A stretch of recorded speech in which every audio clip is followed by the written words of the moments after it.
La coopération algéro-burkina avait passé en revue. La réunion d'évaluation globale organisée à cet effet a pris fin hier soir à Ouagadougou. Les deux parties ont pris des engagements pour renforcer la coopération dans divers domaines du développement. Et puis la société Savor va en guerre contre l'utilisation du cyanure sur les sites d'orpaillage des Rigou dans les Pastorés. Hier, elle a mené une opération sur ces sites afin d'appréhender les éventuels utilisateurs de ces produits dangereux. Mesdames et messieurs, bonjour et merci de suivre les 13h15 de la télévision du Burkina.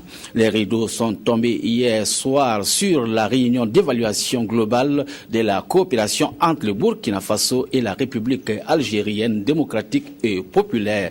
Les travaux ont permis de prendre des engagements afin de renforcer la coopération entre les deux pays. En perspective, la coopération dans les domaines tels que le commerce, la justice et le développement sera renforcé. Les deux pays ont convenu de la tenue de la 8e session de la commission mixte Burkina-Algérie durant le 3e et le 4e trimestre de l'année 2014. Précision avec Moumouni Soubeiga. Après avoir évalué le niveau de leur coopération, le Burkina Faso et la République algérienne démocratique et populaire ont décidé de passer à une vitesse supérieure dans leur coopération.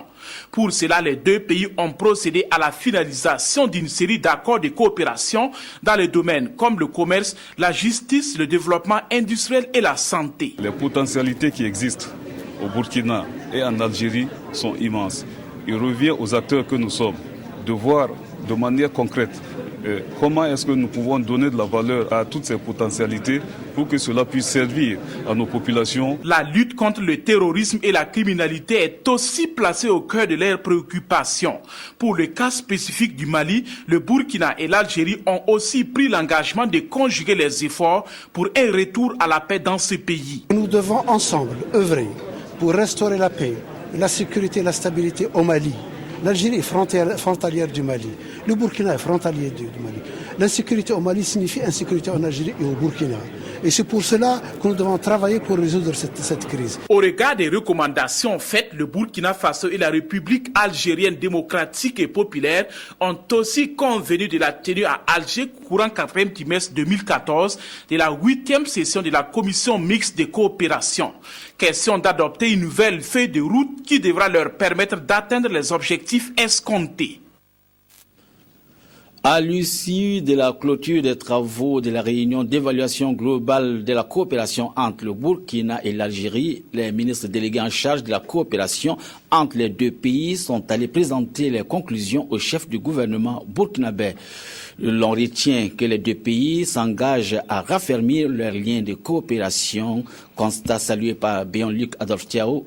Le ministre algérien en charge de la coopération à la sortie d'audience s'exprime au micro de Moumouni Soubeiga. Nous devions, avec mon frère, le ministre délégué, de lui rendre compte des travaux de notre réunion hier et aujourd'hui. Nous lui avons donc fait un compte-rendu détaillé de ce qui a été réalisé par cette réunion en termes d'évaluation et en termes de perspective pour le renforcement et la diversification de la coopération bilatérale entre l'Algérie et le Burkina.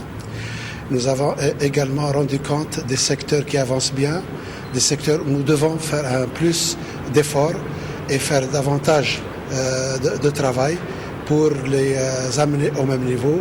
L'essentiel pour nous étant que tous les secteurs d'activité puissent redémarrer, être réimpulsés de sorte à répondre aux attentes de nos deux pays dans tous les secteurs.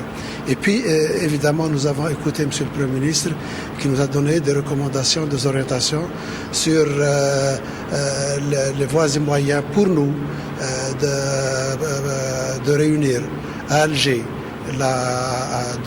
durant le 4e trimestre la prochaine session de la commission mixte, nous mettre au travail pour finaliser tout ce qui a été tracé ici et surtout nous mettre au travail pour la mise en œuvre et la réalisation de tous les projets que nous avons retenus ensemble.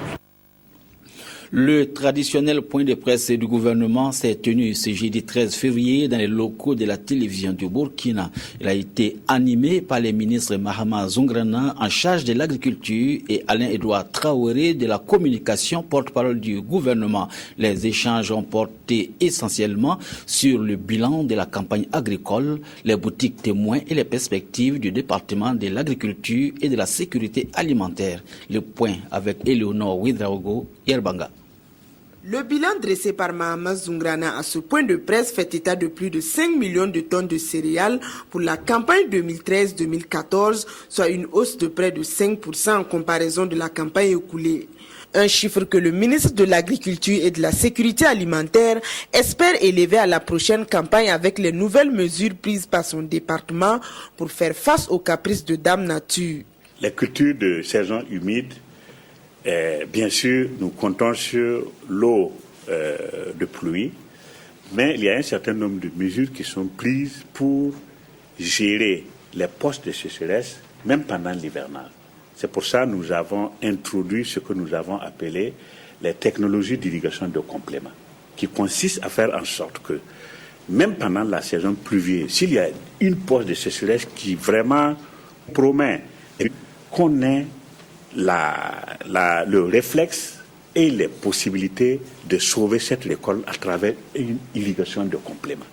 Donc c'est pour ça que aujourd'hui nous sommes en train de mettre en place des bassins de collecte des eaux, des bassins de stockage au niveau d'un certain nombre de parcelles de culture pour permettre vraiment à ce qu'on puisse, avec les tricycles d'irrigation que nous sommes en train d'introduire, d'éviter justement que nous soyons toujours dépendants des aléas climatiques. Également, le ministère ambitionne faciliter l'accès aux intrants et équipements agricoles, valoriser le potentiel irrigable, renforcer l'appui conseil des producteurs et surtout la poursuite des actions de renforcement de la sécurité foncière. Après l'adoption de la loi sur le foncier, aujourd'hui le défi c'est de faire en sorte que cette loi puisse être effectivement appliquée sur le terrain. Mais comme vous le savez, il y a la loi, le dispositif réglementaire législatif de gestion de la terre, mais il y a surtout le dialogue des populations en matière de cohabitation, en matière d'utilisation des ressources naturelles d'une façon apaisée. Donc c'est sur ces deux tableaux que nous sommes en train de jouer. Pour l'application de la loi, c'est de faire en sorte que les structures de gestion foncière, notamment les services fonciers ruraux, puissent être dotés et aient les capacités nécessaires pour accompagner les transactions foncières qui sont souvent l'objet de conflits. Donc aujourd'hui, nous avons des expériences réussies au niveau du Sourou avec le MCA notamment, qui a permis de délivrer des titres fonciers à un certain nombre d'exploitants.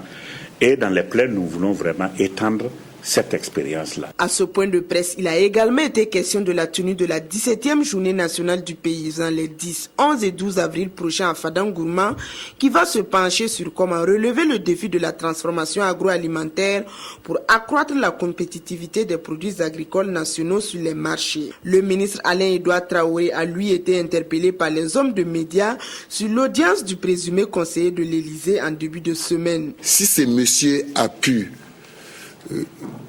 intégrer, arriver au Burkina Faso, rencontrer le président du Faso, en présence de l'ambassadeur de France, vous l'avez dit, je vois le problème plutôt du côté de l'État français qu'à notre niveau. Nous ne connaissons pas la liste des conseillers de l'Élysée. Vous comprenez? Nous ne connaissons pas la liste de l'administration française.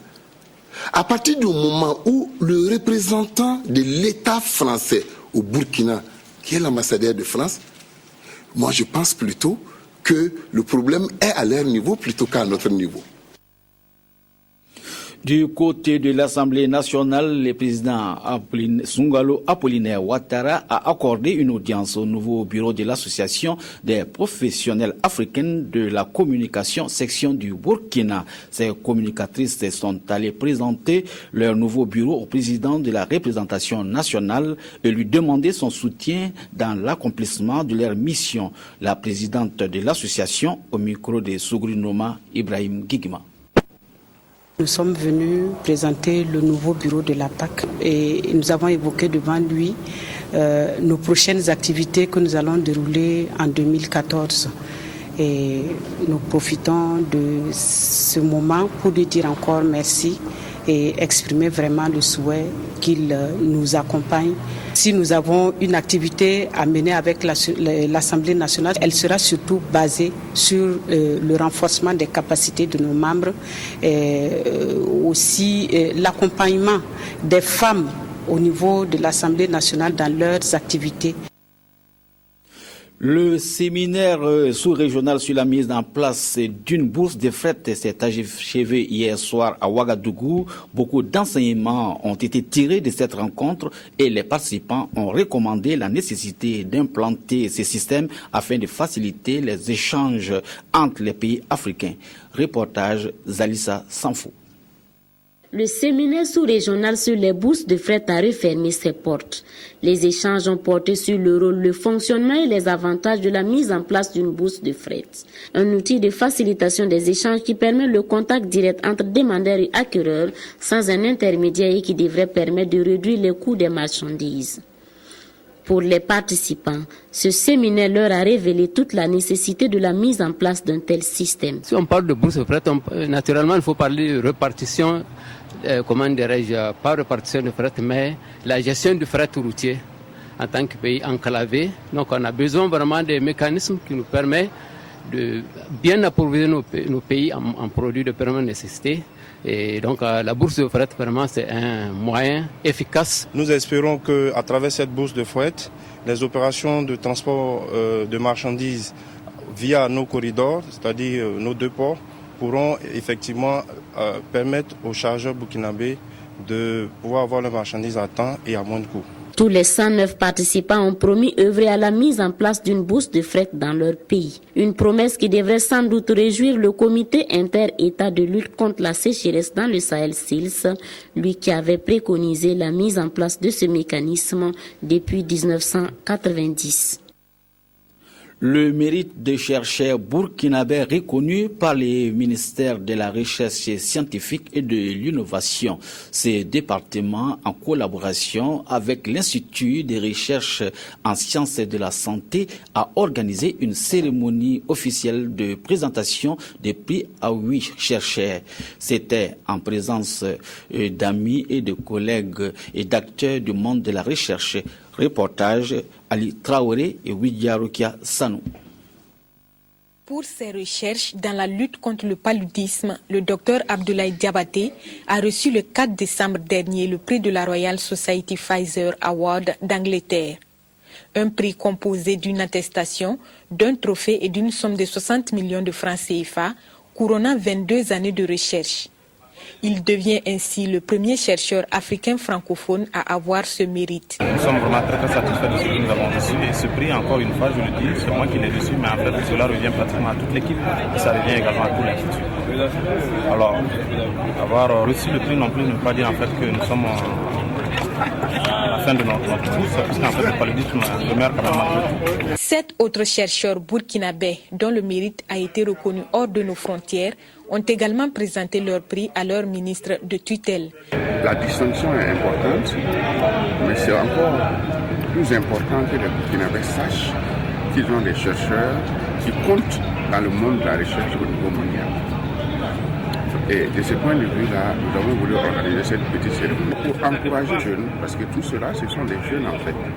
Encourager les jeunes à faire plus d'efforts dans la recherche. Les féliciter aussi pour les succès qu'ils ont déjà engagés. Des distinctions qui font aussi honneur aux structures d'origine de ces lauréats. Le centre mural de Bobo-Dioulasso que vous connaissez tous est très fier de compter parmi ces chercheurs 2 éminents lauréats ce soir qui aideront à lutter et à contrôler le paludisme au Burkina Faso. Nous avons voulu montrer donc à l'ensemble de la communauté scientifique, mais surtout à la population, qui peuvent compter sur la recherche, parce que la recherche est véritablement le levier de notre développement. Ces 8 chercheurs intervenant dans les domaines de la santé et de l'agriculture ont été élevés au rang de chevaliers de l'ordre des palmes académiques. Une façon pour la nation burkinabé de saluer à son tour le travail abattu par ces hommes. Du cyanure serait utilisé sur le site d'orpaillage de Rigou, village situé à une quarantaine de kilomètres de Yako dans le Passoré. C'est ce qu'a voulu vérifier la société Save-Or détentrice d'un permis de recherche dans cette zone. Elle a effectué hier un contrôle sur ce site avec l'appui des forces de l'ordre. Objectif, appréhender les éventuels utilisateurs du cyanure, mais aussi et surtout faire une sensibilisation sur les méfaits de ce produit dangereux sur l'homme et l'environnement. Reportage Adama Koulibaly. Nous sommes ici sur un site d'orpaillage dans le village de Rigou, à environ 45 km de Yako.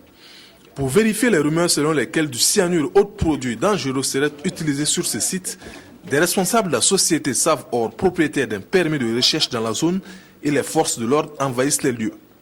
Dans la débandade, des présumés utilisateurs de ces produits illicites vont même laisser leur engin. D'autres par contre sont surpris. Ils disent être de simples employés et que les responsables ne seraient pas sur le site. Des fûts, des sacs, des bidons et autres matériels sont découverts. Selon les responsables, il s'agirait bien du cyanure qui peut causer de graves problèmes. Ils vont même présenter le mode opératoire. Sur le terrain, nous avons vu la présence du cyanure, de l'acide chlorhydrique, du borax. Et on a vu aussi des zincs qui sont posés sur le terrain. Le zinc est servi à recueillir l'eau qui contient le cyanure, qui bouffe la terre pour enlever les résidus d'eau par laquelle le zinc capte ces résidus d'eau. Et à partir de cela, ils font brûler ça par l'acide. Après avoir fini de brûler par l'acide, ils introduisent le borax dedans pour avoir le produit final. C'est vrai, c'est très bien, mais elle est mauvaise. Parce que là où on va le verser, je pense que cette partie du sol vraiment va souffrir. Et que même dans 10 ans, nos frères et sœurs qui vont naître après ne seront pas en mesure de travailler là-dessus pour en bénéficier de quelque chose. Pour cette première opération, il s'est agi pour la société Save-Or de sensibiliser les orpailleurs sur les méfaits de ces produits et aussi les inviter à mieux s'organiser. Les produits saisis seront l'objet d'analyses approfondies avant que les autorités compétentes puissent se prononcer et éventuellement que les procédures judiciaires puissent être entreprises. Les organisations de la Jeune Chambre internationale de la ville de Ouagadougou viennent de lancer officiellement leur activité au titre de l'année 2014. C'était au cours d'une assemblée générale qui a permis d'accueillir les nouveaux membres. Eleonore Ouedraogo, Yerbanga. 10 organisations locales membres de la Jeune Chambre internationale de la ville de Ouagadougou réunies pour la même cause. Offrir des opportunités de développement aux jeunes de la capitale burkinabé. Entre passation de charte, prestation de serment et intronisation de nouveaux membres, les organisations locales de la Jeune Chambre internationale de Ouagadougou lancent officiellement les activités pour l'année 2014. C'est le début des activités des différents clubs qui existent au niveau de Ouagadougou. Depuis du 11 au 10 déjà, au niveau national, on a lancé déjà la rentrée nationale. Ça se passe au niveau local. Aujourd'hui, nous sommes dans un environnement.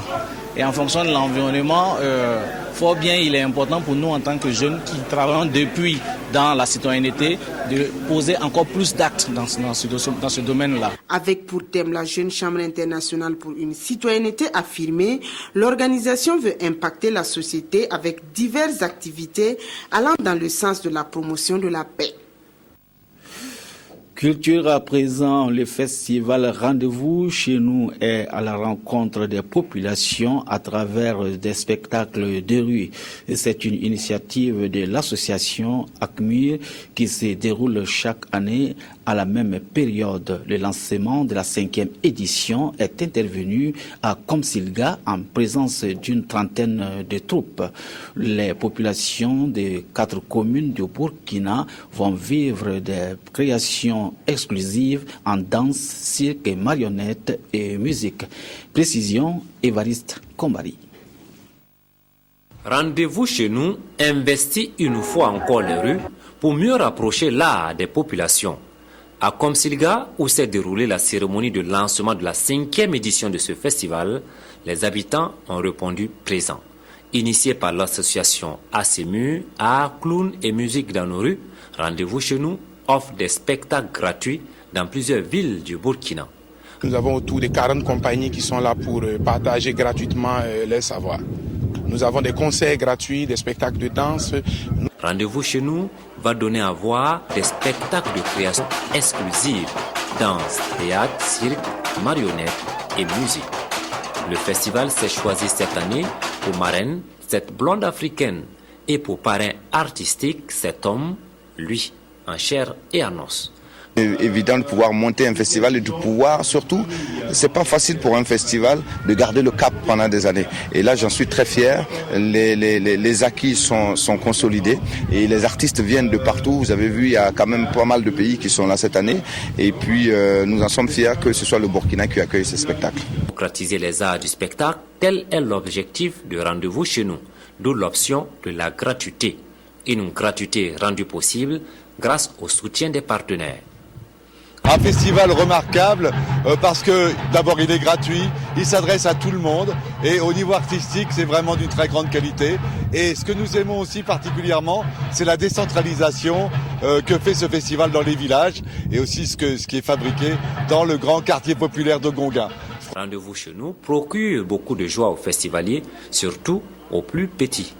On peut dire donc que ce festival est d'une utilité publique.